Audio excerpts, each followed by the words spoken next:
রব্বির হামহুমা কামা রব্বায়ানি সগীরা।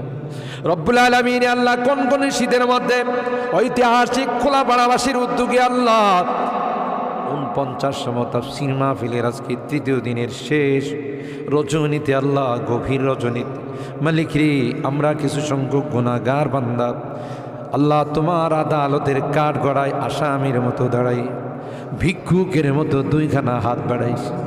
এ মালিক মেহেরবানি করে আমাদের জিন্দেগির গুনাহগুলো মাফ করে।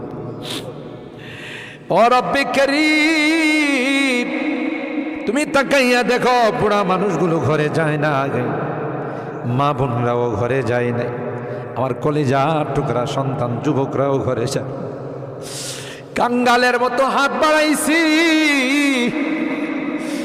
এ মালিক